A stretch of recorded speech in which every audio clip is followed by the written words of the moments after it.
I've had my YouTube channel for almost a year now, and I have just been procrastinating really bad on this video. I've wanted to make it since just about day one, but I just keep putting it off. Some of that was intentional, some of it was because I was gathering photos. Now, I really am glad that I decided to wait though, because this past year has actually given me a lot more understanding in my hair. And part of this video is I want to share that with you. I also really wanted to make this video because I want to show you as well what your hair potential could be. I know for me, for a very long time, I just hated my hair. I had no idea what to do with it. It was just frizzy. It was a mess. And I really just hated it. So I wanted to come on and show you kind of what my hair looked like growing up, through high school, all of it, just kind of show you what it looked like. And then show you what it looked like also through the transition process, so that maybe gives you an idea of what your own hair potential could be, but also just gives you a little bit of motivation and maybe inspiration to reach your end goal. Hello to all my wonderful wavies and my curly and coily coterie. If you are new to my channel, hi, my name is Lena and welcome to my bathroom. I want to start off from when I was a baby, partially just because I want to show that people's hair changes throughout their entire life. So you can see from this photo, this was when I was probably about a year old. You can see that my hair was pretty straight, right? It didn't look like it had any curl at all. Or did it? So here's the funny thing. This is probably not much, I'm not sure if it was before or after, but this is right about the same time. It looks like it has a lot more texture to it now, right? Well, that's probably because just being a baby, we brush their hair. You don't really style a baby's hair that much, but when my hair hadn't been brushed quite as much, it looked much wavier. Now let's fast forward to a few years. I think this was when I was about 3 years old. You can see that my hair has a lot more of a curl to it. It has a lot more texture. But if you fast forward yet another year, this one looks just more wavy. So again, it's just how you take care of your hair. Now things started to change a little bit near late elementary school, I would say. So as you can see in this photo, my hair is pretty short. Well, I was like a lot of kids, I really just didn't want to take care of it. It was now my responsibility. I was old enough at that point that it was my turn to brush my own hair. And I put my foot down and I said, no, I do not want to brush my hair. So my mom convinced me, you know what, if you're not going to brush your own hair, we're just going to cut it short. So for the next several years, all through middle school, I really just kept it short. As you can see in this photo as well, this was probably about 7th grade. But you notice even with my hair short like that, it still had a little bit of texture to it. They weren't necessarily curls like I have now, but it was wavy. It had a little bit of a flip. And it's always had a little bit of a flip for me. It's always had a little bit of texture. Things really started to change for me a lot though once I hit high school. So moving on, I've entered high school now, and you can see from this first photo, my hair is still relatively short. At that point though, I had decided to start growing it out. So the next photo you can see, this is my sophomore year of high school. When I say I decided to start growing it out, I also mean that I decided to stop trimming it. And you'll see kind of what I mean as I go through these photos. But that was the other thing that happened is I went through high school in the mid-thousands, and that was when it was really popular to just straighten your hair.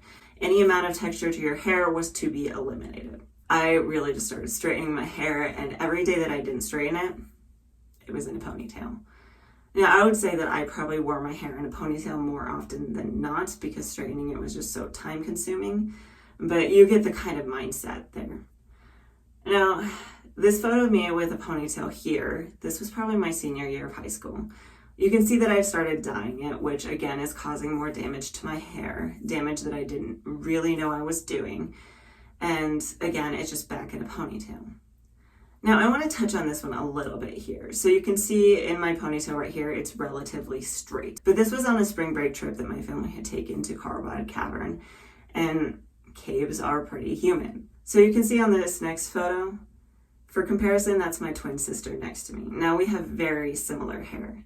Mine is put back in a ponytail, so you can't really see what's been done to it by the humidity, but you can see in her hair, it really started to curl up. Now, of course, it's very frizzy, but I think that was my first glimpse at what potential I might have in my hair.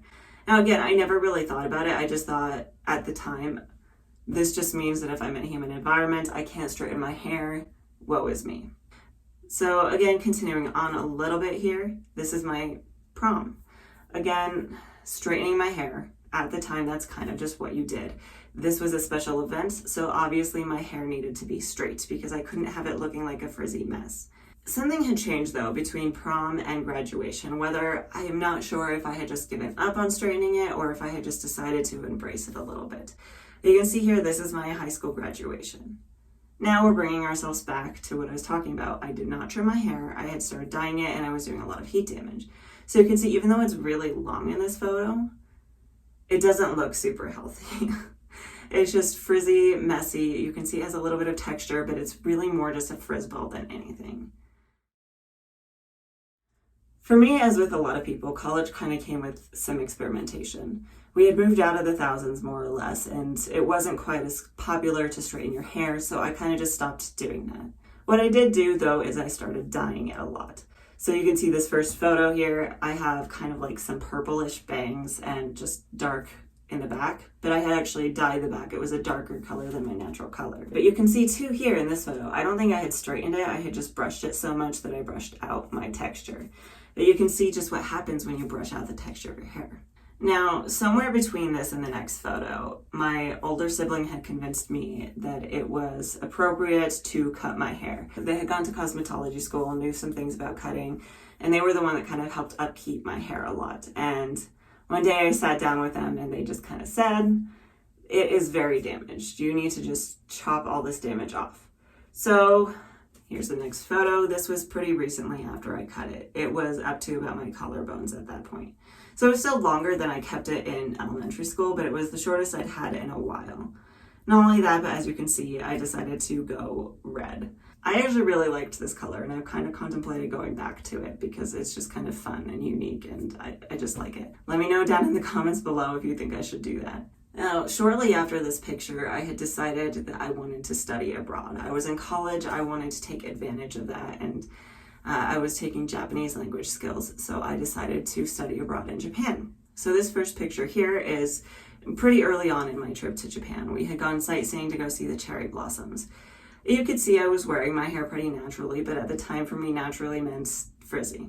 Looking back now makes me laugh because someone asked me if this was permed. At the time, that kind of really took me by surprise because I didn't really think that it looked that curly to me. I had never really given that much thought to the texture of my hair. So this was probably about early July. And if you know anything about Japan, in July and August is the monsoon season. So things got very wet. It was raining almost every day and so humid. In this particular picture, the reason I took this picture, because at this point I wasn't really a selfie person. I very rarely took pictures of myself. I thought my hair looked very curly in this photo, and I thought it looked really good. Now, jumping forward another week or two, this was pretty shortly before I left Japan. Again, it was extremely humid. Not only that, but we had gone looking for fireflies. And if you know anything about fireflies, they love humidity. And you see how my hair responded to that humidity. It really just sprang up. But it actually really didn't look that bad. It was curly and it was really kind of defined for not doing anything with it. I think it was at this point that I really started to just accept and embrace my hair and just realize that I really liked my curls. I'm no longer in college, but I've started to embrace my own hair and what it is and its uniqueness in and of itself. But I still really didn't know what to do with it. So here's a picture from my bridal shower. You can see it has some texture to it. It's not as frizzy as it has been in other photos because I was starting to take care of it a little bit more at this point.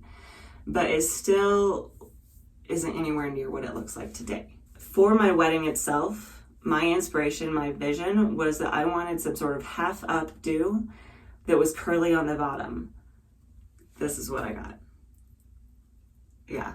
So looking back now, I'm actually really mad at myself that I didn't speak up about it and say, no, I want more curls on the bottom.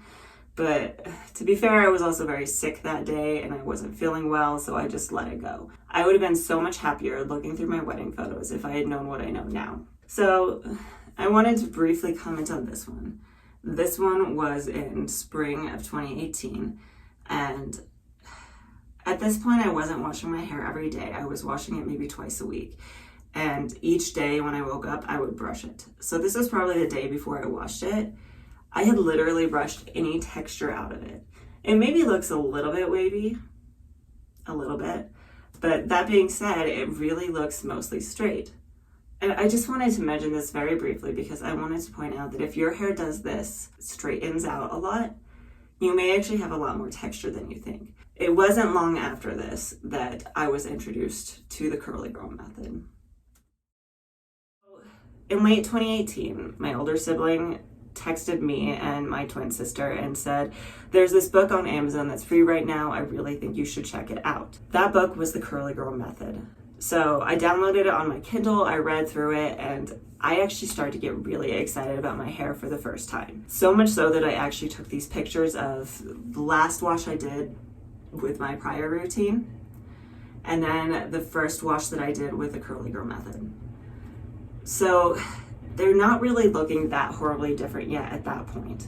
It maybe looked a little bit more defined and a little less frizzy once I started the Curly Girl Method, but it very quickly sped up. So if you see these photos, we have 2 months prior, 3 months prior. It really started to get a lot more definition. That being said, for this next about year, I did just air dry my hair. I was not so much in the camp of blow drying or even diffusing. I just didn't want to spend the time on it. So you can see that through these pictures, my hair really started to cooperate more. It got less frizzy, more defined waves, and it started to look really good. And I was really starting to like it. In fact, my twin sister got married in April of 2019, and I was actually really excited to finally get to wear my hair curly for a formal event. This is what my hair looked like, and I was so happy with the way it turned out. And then again, just going through the year, my hair gets longer and longer, and it gets just better and better. It's more defined, less frizz. And then we get to July, and you can see, look how long my hair was. Like, this is my hair goals. But unfortunately, in August of 2019, I was going to cut my hair, and I realized that it was just a lot of damage. I was running my hand down my hair, and it was very defined point of smooth and then rough. So I just decided to bite the bullet, and I chopped probably 6 or 7 inches off. It was a lot of hair, and I immediately regretted it, but I think it was for the best. Now, around the same time frame, so this was still August of 2019, I finally got my first blow dryer and diffuser. This was the first picture after I had used that diffuser, and you can see a very drastic difference. Up until that point, I would have said my hair is wavy. After using that diffuser, my hair definitely started to look more curly. As I was working on my hair, it got curlier and curlier. Now, there was kind of a point where it dipped down again. I was at that point pregnant with my daughter, and I had a little bit of a rough pregnancy, so I really just didn't have the time to care for it. So it kind of dipped in the curliness, but I was still at least trying my best to care for it. And then she was born, and of course she was born in April of 2020, and after that things shut down. So my quarantine project, it kind of became just learning as much as I could and trying to gain healthy hair. And near the end of the year, in October of 2020, is when I decided I'm going to use this extra time and this extra knowledge I have to start my YouTube channel and share as much of this information as I can with everybody. And that was really my main goal. And you can see again, still, my hair is continuing to improve.